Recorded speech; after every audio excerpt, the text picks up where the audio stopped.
Hello, മൈസൂമിന്റെ പുതിയ വീഡിയോയിലേക്ക് എല്ലാവർക്കും സ്വാഗതം. ഞാൻ ജോത്സ്ന. ഇന്നത്തെ ടോപ്പിക് സെൽഫ് അവയർനെസ് ആണ്. The power within us. Self awareness means our thoughts, feelings, strength, weakness ഇതെല്ലാം നമുക്ക് തിരിച്ചറിയാൻ കഴിയണം. ഇതെല്ലാം ഈ ക്വസ്റ്റ്യൻസിനൊക്കെ ഉള്ള ഉത്തരം നമുക്ക് അതിന്റെ ഉത്തരം കണ്ടെത്താൻ കഴിയുമെങ്കിൽ, നമുക്ക് അതിനൊരു മറുപടി കൊടുക്കാൻ കഴിയുമെങ്കിൽ നമ്മൾ അവിടെ വിജയിച്ചു. എന്തൊക്കെയാണത്? നമ്മൾ ആരാണ്, എന്താണ് നമ്മുടെ ലക്ഷ്യം, എന്താണ് നമ്മുടെ പരിമിതികൾ, എന്താണ് നമ്മുടെ ദൗർലഭ്യം, എന്തിനാണ് നമ്മൾ ഈ ഭൂമി ജനിച്ചിട്ടുള്ളത്, എന്തൊക്കെയെങ്കിലൊക്കെ നമുക്ക് ഈ ഭൂമിയിൽ ചെയ്യാനുണ്ടോ, അതോ ഇങ്ങനെ ജീവിച്ച് ഇങ്ങനെ മരിച്ചാൽ മതിയോ? ദൈവം ഓരോ വ്യക്തികളെയും ഭൂമിയിൽ ജനിപ്പിച്ചത് എന്തെങ്കിലുമൊക്കെ ഒരു ലക്ഷ്യം കണ്ടിട്ടായിരിക്കും അല്ലെ? എവ്രി വൺ ഈസ് യൂണീക്ക് ആണല്ലേ? അപ്പൊ ഓരോരുത്തർക്കും ഓരോ ലക്ഷ്യങ്ങൾ അല്ലെങ്കിൽ ഓരോന്നും ദൈവം കണ്ടിട്ടാവും അവരെ ഈ ഭൂമിയിൽ സൃഷ്ടിച്ചിട്ടുണ്ടാവുക. ആ കഴിവിനെ നമ്മൾ പുറത്തെടുക്കാതെ ജനിച്ച് മരിച്ചാൽ മതിയോ? നമ്മളുടെ വേൾഡ് ഹെൽത്ത് ഓർഗനൈസേഷൻ WHO പറഞ്ഞിട്ടുള്ളതിൽ പ്രധാനപ്പെട്ട ലൈഫ് സ്കില്ലിൽ ഒന്നാണ് സെൽഫ് അവയർനെസ്. ചെറിയ കുട്ടികൾ മുതൽ മുതിർന്നവർ വരെ അവര് പാലിക്കേണ്ട ഒന്നാണ് സെൽഫ് അവയർനെസ്. സ്വയം അവബോധം, സ്വയം തിരിച്ചറിവ്. അവനവനെ തിരിച്ചറിയാൻ കഴിയണം. ആ തിരിച്ചറിയുന്നിടത്താണ് അവന്റെ വിജയം.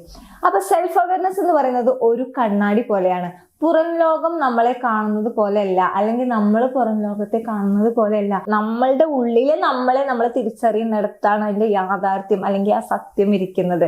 അപ്പോൾ എല്ലാവരും സ്വയം തിരിച്ചറിയാൻ ശ്രമിക്കണം. ഒരു മനുഷ്യൻ അവന്റെ ആഗ്രഹം, അവന്റെ ദൗർലഭ്യം, അവന്റെ കഴിവ് അതെല്ലാം തിരിച്ചറിയുന്നിടത്താണ് അവന്റെ വിജയം. അപ്പോൾ നമ്മളെല്ലാവരും സ്വയം അവബോധരായിരിക്കണം. എന്തിനാണ് സെൽഫ് അവയർനെസ്? സ്വയം ബോധം എന്തിനാണ്? സ്വയം ബോധമുള്ളവർ മറ്റുള്ളവരോട് തർക്കിക്കാൻ പോകാറില്ല. ഒരു പ്രശ്നത്തിനും അവരിടപെടില്ല. മറ്റുള്ളവരുടെ പ്രശ്നത്തിനും അവരിടപെടില്ല. ഒരാള് അവരോട് ആർഗ്യൂ ചെയ്യാൻ വരികയാണെങ്കിൽ അല്ലെങ്കിൽ തർക്കിക്കാൻ വരുമ്പോൾ സ്വയം ബോധമുള്ള ഒരു വ്യക്തി തിരിച്ചു പറയാൻ നിൽക്കില്ല, അല്ലെങ്കിൽ തിരിച്ച് ആർഗ്യൂ ചെയ്യില്ല. കാരണം അവന്റെ പരിമിതി എന്താണോ, അവന്റെ കഴിവ് എന്താണോ, അവന്റെ ലക്ഷ്യം എന്താണോ അത് അവന് തിരിച്ചറിയാൻ കഴിയും. അതാണ് സ്വയം ബോധത്തിന്റെ അല്ലെങ്കിൽ സ്വയം അവബോധം എന്ന് പറയുന്നത്. അപ്പോൾ നമുക്കൊക്കെ ഒരുപാട് ആഗ്രഹങ്ങൾ ചെറുപ്പം മുതലേ ഉണ്ടായിരിക്കല്ലേ? എന്തൊക്കെ ആഗ്രഹങ്ങൾ ഉണ്ടാവും? നമുക്ക് ചെറുപ്പത്തിലേ ഡോക്ടർ ആവണം, എഞ്ചിനീയർ ആവണം, IAS ഓഫീസർ ആവണം, അങ്ങനെ ഒരുപാട് ആഗ്രഹങ്ങൾ ഉണ്ടായിരിക്കും. പക്ഷേ നമുക്ക് നമ്മളെ തിരിച്ചറിയാതെ, നമ്മുടെ പാഷനെ തിരിച്ചറിയാതെ നമ്മളുടെ വീട്ടുകാർ ചിലപ്പോൾ നമുക്ക് ബയോളജിയിലൊന്നും കഴിവൊന്നും ഉണ്ടായില്ല. അവരെ പിടിച്ചിട്ട് ഡോക്ടറിനെ അല്ലെങ്കിൽ MBBS കൊണ്ടുപോയി ചേർത്ത് കഴിഞ്ഞാൽ ആ കാലിബർ ഉള്ള ആളാവില്ല. അയാൾക്ക് വേറെ കാര്യത്തിലായിരിക്കും കാലിബർ. അപ്പൊ നിങ്ങൾക്കൊരു MBBS ഡോക്ടർ ആവാൻ കഴിയുമോ? ഒരിക്കലും നിങ്ങൾക്ക് കഴിയില്ല. നിങ്ങൾ മാത്സ് അറിയാത്ത ഒരാളെ നിങ്ങളെ പിടിച്ചിട്ട് BSc മാത്സിനും കൊണ്ടുപോയി ചേർത്താൽ നിങ്ങൾക്ക് മാത്സ് കംപ്ലീറ്റ് ചെയ്യാൻ പറ്റുമോ? അല്ലെങ്കിൽ കമ്പ്യൂട്ടർ അറിയാത്ത നിങ്ങളെ, മാത്സും കമ്പ്യൂട്ടറും ഒന്നും അറിയാത്ത നിങ്ങളെ പിടിച്ചിട്ട് കമ്പ്യൂട്ടർ BCA MCA അതിൽ കൊണ്ടുപോയി ചേർത്തി കഴിഞ്ഞാൽ നിങ്ങൾക്കത് കംപ്ലീറ്റ് ചെയ്യാൻ പറ്റുമോ? മാത്സ് അറിയാത്ത നിങ്ങളെ എഞ്ചിനീയറിങ്ങിനെ കൊണ്ടുപോയി ചേർത്തിയാൽ നിങ്ങൾ അതിൽ കംപ്ലീറ്റ് ചെയ്യാൻ പറ്റുമോ?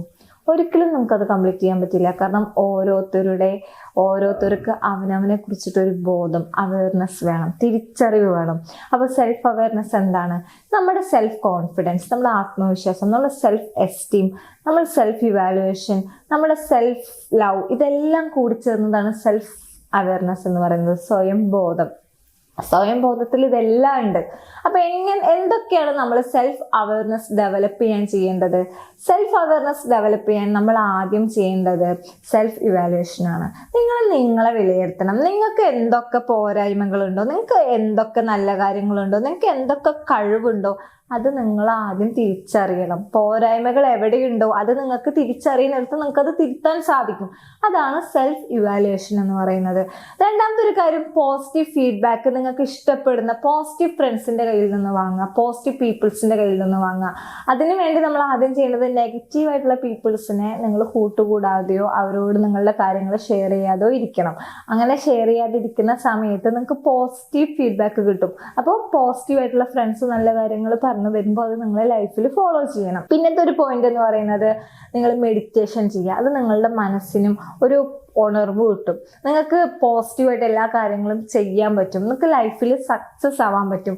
പിന്നത്തെ ഒരു കാര്യം എന്ന് പറയുന്നത് പോസിറ്റീവ് തിങ്സും തോട്ട്സും തരുന്ന ബുക്കുകൾ നിങ്ങൾ ദിവസം വായിക്കുക. അങ്ങനെ വായിക്കുന്ന സമയത്ത് നിങ്ങൾ ഒരുപാട് ഉയർച്ചയിലേക്ക് അത് എത്തിക്കും. നിങ്ങൾ ഒരുപാട് നെഗറ്റീവ് തോട്ട്സിലേക്കോ നെഗറ്റീവ് പീപ്പിൾസിനായിട്ട് ഷെയർ ചെയ്യാനോ അല്ലെങ്കിൽ നെഗറ്റീവായിട്ടുള്ള മറ്റുള്ളവരുടെ കുറ്റങ്ങളൊക്കെ ചിലവർ നമ്മളോട് വന്ന് ഇരുന്ന് പറയുമ്പോൾ അത് കേൾക്കാനൊന്നും നമുക്ക് മനസ്സ് വരില്ല. കാരണം നമ്മളിങ്ങനെ നല്ല ബുക്കുകളും നല്ല അറിവുകളും ഉള്ള വ്യക്തികൾ ഒരിക്കലും അതിൽ തല വെച്ച് കൊടുക്കില്ല. അതിനെ തിരിച്ചു പറയാനും അല്ലെങ്കിൽ അവരെ തിരുത്താനും ഈ പുസ്തകം വായിക്കുന്ന വ്യക്തികൾക്കും പോസിറ്റീവ് ആറ്റിറ്റ്യൂഡ് ഉള്ള വ്യക്തികൾക്കും പോസിറ്റീവ് മൈൻഡ് സെറ്റ് ഉള്ള വ്യക്തികൾക്കും കഴിയും. അപ്പൊ നിങ്ങൾ ഓരോരുത്തരും അതിനു വേണ്ടി പ്രിപ്പയർ ആവണം. അപ്പൊ സെൽഫ് അവയർനെസ്, നമുക്ക് സ്വയം തിരിച്ചറിവ് നമുക്ക് നമ്മുടെ ലൈഫിൽ സക്സസ് ആവണമെങ്കിൽ നമുക്ക് നിർബന്ധമായിട്ടും വേണം. സെൽഫ് അവയർനെസ് ഇല്ലാത്ത വ്യക്തി ഇരുട്ടിൽ നടക്കുന്ന പോലെയാണ്. കാരണം അവനൊരു തിരിച്ചറിവും ഉണ്ടായിരിക്കില്ല. അവൻ എല്ലാ പ്രശ്നങ്ങളിലും ചെന്ന് ചാടും. അവൻ എവിടെയും എത്തില്ല. ലൈഫിൽ സക്സസ് ആവില്ല. എന്തിനും ഏതിനും എല്ലാത്തിനും മറ്റുള്ളവരെ കുറ്റപ്പെടുത്തുക, മറ്റുള്ളവരെ പഴിചാരുക, ലൈഫിൽ എവിടെ എത്തില്ല. എന്നിട്ടും അവൻ കാരണമാണ്, അവൾ കാരണമാണ്, അങ്ങനെ പഴിചാരിക്കൊണ്ടേയിരിക്കും. അല്ലെങ്കിൽ ഇപ്പോൾ ഒരു ഓഫീസിൽ പോയാൽ അവിടെ കുറ്റം കണ്ടെത്തും. അപ്പൊ അവർക്ക് ലൈഫിൽ ഒരു സക്സസ് ഉണ്ടാവില്ല. സെൽഫ് അവയർനെസ് ഉള്ള വ്യക്തി വെളിച്ചത്തിൽ നമ്മളുടെ എന്താ പറയുക മാലാഖമാരെ പോലെയാണ്. എല്ലായിടത്തും പ്രകാശം പറ്റുന്നവരായിരിക്കും. ലൈഫിൽ സക്സസ് ആണ് അവരുടെ ലക്ഷ്യം. നിനക്കൊരു കഴിവുണ്ടോ, നിനക്കൊരു ആഗ്രഹമുണ്ടോ, നിനക്കൊരു കഴിവുണ്ടോ, ആ ഡ്രീം, നിന്റെ സ്വപ്നം, ആ കഴിവ്, നിന്റെ ആ സ്വപ്നം ആ കഴിവ് കൊണ്ട് നിനക്ക് നേടിയെടുക്കാൻ പറ്റും. അത് നിന്നെ സ്വയം തിരിച്ചറിയുമ്പോഴാണ് നിനക്കത് സക്സസ് ആവാൻ പറ്റുക.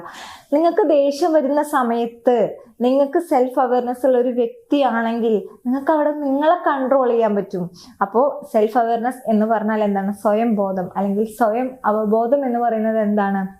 നിങ്ങളുടെ കഴിവ്, നിങ്ങളുടെ പരിമിതികൾ, നിങ്ങൾക്ക് എന്തൊക്കെ ചെയ്യാൻ കഴിയും, നിങ്ങൾക്ക് അവിടെ എന്തൊക്കെ അതിന് വേണ്ടിയിട്ട് പ്രതിവിധി, അതെല്ലാം നിങ്ങളുടെ ഉള്ളിൽ തന്നെയുണ്ട്. അപ്പൊ നിങ്ങളുടെ ആ തിരിച്ചറിവിനെ നിങ്ങൾ തിരിച്ചറിഞ്ഞുകൊണ്ട് നിങ്ങൾ അതിനു വേണ്ടി മുന്നോട്ട് പോകണം. ഇപ്പൊ ഈ സെൽഫ് അവയർനെസ് ആയിട്ടുള്ള ഒരു വ്യക്തിയോട് നീ അങ്ങനെയല്ല, നീ ഇങ്ങനെയല്ല, നിനക്കൊന്നും പറ്റില്ല എന്ന് പറഞ്ഞാൽ നീ പറഞ്ഞോ, എനിക്കൊരു കുഴപ്പമില്ല, എനിക്ക് എന്നെ അറിയാം, എനിക്ക് എവിടെ എത്തും, അല്ലെങ്കിൽ ഞാൻ എന്താവുമെന്ന് എനിക്കറിയാം എന്ന് സെൽഫ് അവയർനെസ് ഉള്ള ഒരു വ്യക്തി, സ്വയം തിരിച്ചറിവുള്ള ഒരു വ്യക്തി പറയും. അവിടെ തർക്കിക്കാൻ നിൽക്കില്ല, അവിടെ അവർക്ക് തിരിച്ച് മറുപടി കൊടുക്കാൻ നിൽക്കില്ല. ശരി ആയിക്കോട്ടെ, അങ്ങനെ പറയാൻ കഴിയണം. അങ്ങനെ പറയാൻ കഴിയുന്നിടത്താണ് നമ്മളുടെ വിജയം. അപ്പൊ ഓരോ വ്യക്തികളും സെൽഫ് അവെയർഡ് ആവുക, സ്വയം തിരിച്ചറിവുണ്ടാവുക. സ്വയം തിരിച്ചറിവുണ്ടെങ്കിൽ നമ്മളെ ജീവിതത്തിൽ ഉറപ്പായിട്ടും വലിയ ലക്ഷ്യങ്ങളിലേക്ക് എത്തും. നമ്മളെ തകർക്കാനോ നമ്മളെ കുറ്റപ്പെടുത്താനോ നമ്മളെ എന്ത് പറഞ്ഞ് തകർക്കാനും ആർക്കും പറ്റില്ല. കാരണം നമുക്ക് നമ്മളെ അറിയാലോ. പിന്നെ മറ്റുള്ളവർ പറഞ്ഞാൽ നമ്മൾ എന്തിനാണ് അത് ബോധഡാവണത്, നമ്മൾ എന്തിനാണ് നമ്മുടെ മനസ്സിലേക്ക് വെക്കുന്നത്? അത് ഒരു ചെവി കൂടെ കേട്ടിട്ട് വേറൊരു ചെവി കൂടെ കളയാൻ കഴിയുന്നുണ്ടെങ്കിൽ നിങ്ങൾ ഓരോരുത്തരും സെൽഫ് അവയർനെസ് ഉള്ളവരാണ്, സ്വയം ബോധമുള്ളവരാണ്, സ്വയം തിരിച്ചറിവുള്ളവരാണ്. അപ്പോൾ എല്ലാ വ്യക്തികളും സ്വയം തിരിച്ചറിയുക. ഇപ്പോൾ ഞാനിവിടെ പറയാൻ പറ്റുന്നതാണോന്ന് അറിയില്ല, പലരും പല സാഹചര്യങ്ങളും വന്ന് ഇപ്പോൾ ഓഫീസിലത്തെ പ്രഷറായാലും വീട്ടിലെ പ്രഷറായാലും ഇതെല്ലാം കൊണ്ട് സൂയിസൈഡും ഒക്കെ ചെയ്യുന്നവരുണ്ടല്ലോ. ആ സൂയിസൈഡൊക്കെ ചെയ്യുന്ന വ്യക്തികൾ ആ ഒരു സമയത്ത് അവർക്ക് ചെയ്യാൻ തോന്നുന്ന സമയത്ത് അവരുടെ ഇന്നർ ഹാർട്ടിൽ നിന്നും അവർക്കൊരു തിരിച്ചറിവ് വരാണെങ്കിൽ അവരൊരിക്കലും അതിന് മുതിരില്ല. കാരണം എന്താണെന്നറിയോ, അവരുടെ ഇന്നർ ഹാർട്ടിൽ അവരുടെ കഴിവിനെ അവർ തിരിച്ചറിയാതെയാണ് അവർ ഈ സൂയിസൈഡിലേക്ക് പോകുന്നത്. അപ്പോൾ ഓരോരുത്തരും എന്തൊരു പ്രശ്നവും പ്രതിസന്ധിയും വന്നാൽ സ്വയം തിരിച്ചറിയുക, നിങ്ങൾ അറിയുക, നിങ്ങളുടെ കഴിവിനെ നിങ്ങൾ അറിയുക, നിങ്ങളുടെ ദൗർലഭ്യത്തെ നിങ്ങൾ അറിയുക, നിങ്ങൾക്ക് എന്തൊക്കെ ചെയ്യാൻ പറ്റുമെന്നുള്ള നിങ്ങളുടെ എല്ലാ ശക്തിയും നിങ്ങൾ തിരിച്ചറിഞ്ഞു കഴിഞ്ഞാൽ നിങ്ങൾ ലൈഫിൽ ഉറപ്പായിട്ടും സക്സസ് ആവുക തന്നെ ചെയ്യും. അപ്പോൾ എല്ലാവരും സെൽഫ് അവെയർഡ് ആവുക, ലൈഫിൽ സക്സസ് കൊണ്ടുവരിക. അപ്പോൾ ഈ വീഡിയോ എല്ലാവർക്കും ഇഷ്ടപ്പെട്ടെന്ന് വിചാരിക്കുന്നു. എല്ലാവരും ഈ ചാനൽ സബ്സ്ക്രൈബ് ചെയ്യുക, ലൈക്ക് ചെയ്യുക, ഷെയർ ചെയ്യുക. Thank you.